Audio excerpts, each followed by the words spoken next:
고양이도 이 미분을 이해할 수 있게 제가 아주 쉽게 설명을 해보겠습니다.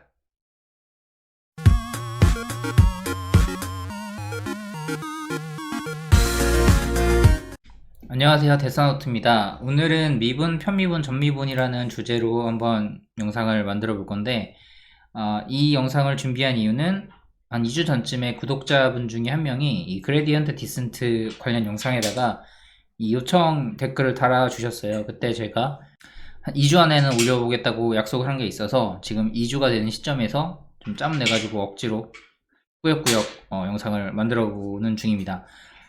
핑계를 하나 대자면 제가 요새 또 패스트 캠퍼스하고 새로운 인터넷 강의를 준비를 하고 있는 게 있어서 요새도 또 다시 유튜브 영상에 좀 소홀한 부분이 있었는데 이게 빠르면 한 연말쯤에는 끝날 것 같으니까 최대한 빨리 끝내고 다시 유튜브로 돌아오도록 하고 뭐 그 중간에도 시간이 되는 대로 유튜브 영상도 같이 올리도록 하겠습니다.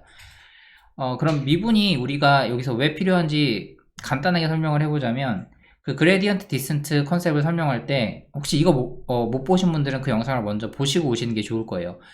에러 그래프에서 접선의 기울기를 찾아가지고 그걸 기준으로 뭐 왼쪽 오른쪽으로 얼만큼 움직여서 최소화된 에러 포인트를 찾아내는 것이다 라고 설명을 드렸습니다. 그래서 이 미분의 개념을 모르면 여러분들이 그 알고리즘을 직접 from the scratch로 완전히 처음부터 만들 때 수식을 세울 수가 없어요. 그래서 알고리즘을 완전히 이해하기 위해서는 미분의 개념도 꼭 알아두셔야 되고, 제가 개인적으로 미분을 이렇게 손으로 혹은 그 파이썬으로 직접 만들어 본 거는 4년, 5년 전이라서 사실 그 뒤로는 미분을 쓴 일이 없긴 한데 일단 최대한 저의 기억을 최대한 되살려가지고 좀 설명을 해보도록 하겠습니다.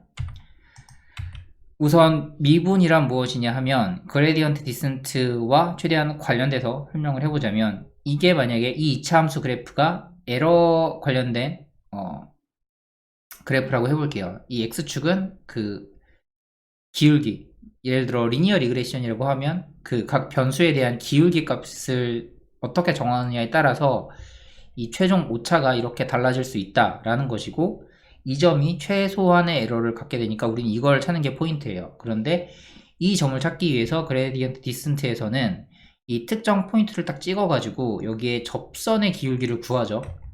이 접선의 기울기를 구하는 게 미분입니다. 즉 2차 함수에서 2차 함수를 예로 들 경우 2차 함수에서 특정 포인트의 접선의 기울기, 얘는 이제 1차 방정식이 되겠죠. 직선이니까. 얘를 구해내는 게 미분이에요. 이 차수가 올라가면은 뭐 3차 함수면은 이제 미분한 값은 2차 함수가 되는 거고, 미분을 하면은 차수가 하나 줄어든다라고 생각하시면 돼요. 그럼 이 접선의 기울기를 어떻게 구하는지 이 수식으로 한번 예시를 들어서 설명을 해보겠습니다. 예를 들어 이런 2차 함수가 있다고 가정을 해볼게요. 3x제곱 플러스 2x 플러스 10. 우리가 미분을 해줄 때는 그 미분을 하는 대상을 정해줘야 되고, 그 대상은 항상 변수가 됩니다. 변수가 아닌 것은 상수죠. 혹시 이 개념을 모르시는 분들 계실까봐 설명드리자면, 변수는 그 말 그대로 변할 수 있는 숫자예요. 그러니까 우리가 이 x에다가 어떤 값을 넣냐에 따라서 이게 달라지니까 x가 변수가 되고, 이 x가 붙어있지 않은 이 플러스 10 같은 경우는 항상 그 자리에 그대로 10으로 남아있기 때문에 얘는 상수예요. 자, 미분을 하는 대상은 특정한 변수가 되고 여기서는 당연히 x가 되겠죠. 그러면 우리가 이 x에 대해서 미분을 한다라고 하면 첫 번째는 이 제곱, 몇 제곱인지를 확인해주고 이 앞에 숫자 몇이 곱해져 있는지를 확인을 해줍니다. 이 둘을 곱해주세요. 그래서 이 곱한 값을 여기다가 써주시고요. 그 다음에 이 제곱에서 1을 빼주세요. 이 빼기 1은 1이 되죠. 그래서 6의 x 1승, 6x가 됩니다. 여기서는 지금 x에 아무것도 안 써있는 상태는 x의 1승이라는 얘기죠. 그래서 2 곱하기 1에서 2가 나오고, 여기서 또 1을 빼주면 0승이죠. x의 0승은 1이에요. 어떤 값이든 0승은 다 1입니다. 그래서 여기에다 2 곱하기 1 해서 결국 다시 2가 되고요. 그래서 최종값은 6x 플러스 2다. 상수는 어떻게 되냐? 상수는 무조건 버리시면 돼요. 미분할 때 상수는 그냥 없애버리면 된다. 그래서 3x 제곱 플러스 2x 플러스 10을 미분하면 이런 값이 나와요. 6x 플러스 2. 미분하는 방법은 간단해요. 이렇게 간단한데, 잠시만요. 고양이가 자꾸 난입을 해가지고 고양이도 이 미분을 이해할 수 있게 제가 아주 쉽게 설명을 해보겠습니다. 미분하는 방법은 보신 것처럼 간단하죠. 근데 이제 편미분으로 넘어가면 조금 헷갈리시는 분들이 있는 것 같아요. 편미분을 설명드리기 위해서 이런 예시를 준비했는데, 편미분이 언제 적용이 되냐면 변수의 종류가 하나가 아닐 때예요. 우리가 뭐 리니어 리그레션을 만드는데 독립 변수가 2개 있으면 그러면 변수가 2개가 있는 거죠. 이런 경우에는 편미분을 써야 됩니다. 이거는 뭐 물론 리니어 리그레션에서 나오는 그런 예시는 아니지만 이걸 가지고 설명을 해볼게요. 변수가 2개 있어요. x1이 있고 여기 x2가 있습니다. 그리고 둘 다 2차 함수고요. 상수로 플러스 10이 있고요. 자, 제가 아까 미분 설명드릴 때 미분은 그 미분할 대상, 어떤 특정 변수를 지정을 해줘야 된다고 했어요. 그래서 이 편미분은 특정 하나의 변수에 대해서만 이 미분을 해주는 거고, 여기 편미분의 편이 이 영어로 했을 때 파샬이거든요. 그러니까 부분 미분이라고 생각하시면 됩니다. 우선 x1에 대해서 먼저 미분을 해볼게요. x1에 대해서 미분을 하면 이 x2를 어떻게 생각해야 되냐면 이 플러스 10과 같은 상수로 생각을 해주시면 됩니다. 즉 이 x1이 안 붙어있는 이 부분은 그냥 다 통째로 상수다 라고 생각을 해주시고 없애버리면 돼요. 그럼 우리가 x1에 대해서 미분할 때는 이 부분만 고려를 하면 되겠죠. 자, 이거 계산해보면 2의 제곱이고 여기 앞에 2 있으니까 곱해서 4 나오고요. 2에서 1 빼면 여기 1승이 되겠죠. 그래서 4x1 나오고, 자, 이 부분은 5x1의 1승인 거니까 5랑 1 곱해서 5가 나오고, x 1승에서 이 1승을 하나 빼서 0으로 만들면 x의 0승은 1이니까 그대로 5가 남고, 이 수식에서 x1에 대한 편미분을 한 결과값은 이 부분이에요. 그럼 전미분은 뭐냐면 이 전체에 대해서 미분을 하는 건데 각각에 대한 편미분의 합을 구하시면 됩니다. 우리가 일단 지금 x1에 대한 편미분은 이미 구했으니까 이 x2에 대한 편미분만 구하면 되겠죠. 요거 계산을 해보면 이번에는 x2가 안 붙어있는 이 부분, 이 부분, 그리고 플러스 10 당연히 상수가 되겠죠. 이 세 부분 상수로 해서 날려버리시면 되고 여기만 미분을 해주시면 돼요. 그래서 계산을 해보면 자, 6x2 플러스 6 이렇게 나오죠. 이 둘을 더한 값은 보시는 것처럼 4x1 플러스 6x2 플러스 11이 됩니다. 그래서 이 전체에 대해서 전미분을 한 것은 이 각각의 편미분에 대한 합이고 그 결과는 이렇게 나온다 라고 설명을 드릴 수 있겠습니다. 마지막으로 이걸 우리가 만드는 그 머신러닝 알고리즘의 결과값, 뭐 리니어 리그레션이 아무래도 설명하기 제일 쉬우니까 간단하니까 그걸 가지고 좀 마지막 예시를 보여드릴게요. 이 로스 펑션이라고 하는데, 로스 펑션이 뭐냐면 뭐 쉽게 말해서 에러를 계산하는 수식이에요. 우리가 에러를 계산할 때 어떻게 하죠? 실제 값이랑 예측 값의 차이를 가지고 에러 값을 판단을 하잖아요. 이 y 이 부분은 실제 값이고 이 y hat 이게 예측 값이에요. 그리고 이 차이에 대해서 이 부호의 그 역할을 없애주기 위해 제곱 혹은 절대값을 쓰는데, 제곱을 더 많이 쓴다고 제가 아마 다른 영상에서 설명을 드렸을 거예요.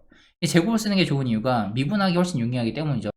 제곱 대신에 절대값 쓰면 그거 미분하기 어렵습니다. 그래서 이 제곱을 사용하는 방법이 더 선호되는 거고, 자, 여기에서 이 y hat 부분이 예측값이잖아요. 우리가 뭐 리니어 리그레션으로 어떤 첫 번째 모델을 만들었다고 해볼게요.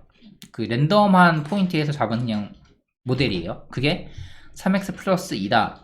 이런 수식의 리니어 리그레션 모델이 나왔다라고 하면 이 y hat 부분에 얘를 이렇게 집어넣어 보면은 수식이 이렇게 정리될 수 있겠죠. y 마이너스 묶어주고 3x 플러스 2에 대해서 제곱을 한 값.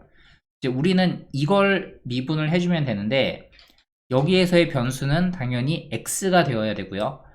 이 x를 기준으로 하기 위해서 이걸 좀 더 풀어서 정리를 해보겠습니다. 순서대로 정리를 해보면 마이너스 3x 곱해서 마이너스 3x 그 다음에 마이너스 2 다음 플러스 y가 남죠. 순서대로 쓰면 이렇게 되고, 여기에서 이 제곱을 또 풀어줘야겠죠.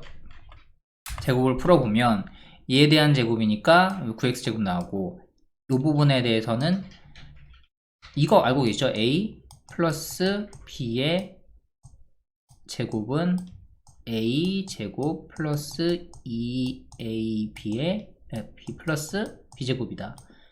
여기가 마이너스면 여기가 마이너스고요. 이렇게 플러스 마이너스. 자, 요 앞부분 a제곱에 해당하는 요 부분이 여기고, 여기는 지금 플러스 2ab로 계산을 하면 2, 그 다음에 a 파트가 여기 마이너스 3이니까 마이너스 3x니까 여기 a, 그 다음에 이 부분이 통째로 해서 b. 이 2ab가 이 부분이죠. 이렇게 계산을 해주실 수 있고, 마지막으로 b제곱은 이렇게 표현이 되고요. 자, 이 표현을 여기에 대입하자면 여기가 a고 여기가 b예요. 자, 이거 그대로 대입을 해보시면 이런 식으로 수식을 정리를 할 수 있습니다. 지금 쭉 풀었었는데 이걸 또 다시 x를 기준으로 하기 위해서 좀 정리를 해볼게요. 그러면 9x 제곱에다가, 자, 이 부분 하면은 마이너스 6x죠.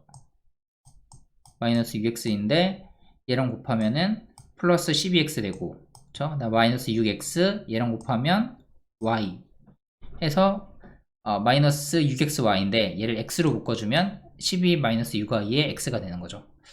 여기 괄호가 하나 있을 필요가 없는데 얘는 그냥 무시해 주시면 될 것 같아요. 자, 그리고 얘는 그대로 내려왔고요. 자, 그러면 이제 우리가 좀 더 미분하기 쉬운 형태가 됐어요. 이 x에 대해서만 포커스를 두고 이 미분을 하면 되니까 얘는 당연히 상수항이 될 것이고, 이 부분은 x제곱에 대한 부분, 여기는 x 1승에 대한 부분이고요. 그래서 얘를 미분을 해주면 이 12랑 9랑 곱해서 18x가 나오고, 제 차수는 하나 줄어들겠죠. 그리고 이 부분은 이 1승이니까 그대로, 이 부분은 그대로 나오겠죠. 12-6이 그대로 나오고, x는 1이 돼서 지워지고, 얘는 상수항이니까 날라가고. 로스 펑션에 대한 미분은 이런 식으로 진행된다, 이런 식으로 이루어진다 라고 이해하시면 될 것 같습니다. 자, 다시 한번 정리를 하자면 미분하는 방법은 차수를 하나 내려가면서 얘랑 얘랑 곱해줘서 이 앞으로 써주시고, 6x, 그 다음에 얘는 1승이니까 2만 남고 상수는 버린다. 그리고 편미분은 이 변수가 여러 종류일 때 특정 변수에 대해서만 미분을 한 것이고, 이 대상이 아닌 다른 변수는 상수 취급을 한다. 그리고 전미분은 각각의 편미분에 대한 합이다. 그리고 우리가 마지막으로 봤던 이 로스 펑션에 대해서는 이 y hat 부분에 우리가 만들어 놓은 알고리즘을 집어넣어서 이렇게 넣어서 이것에 대해서 미분을 해주면 이 로스 펑션에 대한 미분값이 나온다. 자, 이 그래프가 제가 처음에 설명드렸던 이 그래프가 되는 거고요. 그래서 여기에서 미분을 한 값이 아까 로스 펑션의 미분값, 그게 이제 이 선의 수식이 되는 거예요. 그래서 여기에서 이 기울기를 보고 이 그레디언트 디센트는 최적의 포인트를 따라 이 기울기 값을 막 이쪽으로 이렇게 움직이겠죠. 그레디언트 디센트랑 최대한 좀 관련을 시켜서 미분, 편미분, 전미분에 대해서 설명을 드렸고요. 다음에 또 혹시 어떤 궁금하신 내용이 있으면 댓글에 달아주신다면 제가 최대한 영상으로 만들어 보도록 하겠습니다. 영상이 도움이 되셨다면 구독, 좋아요 눌러주시고 조만간 또 다른 영상으로 찾아뵙도록 하겠습니다.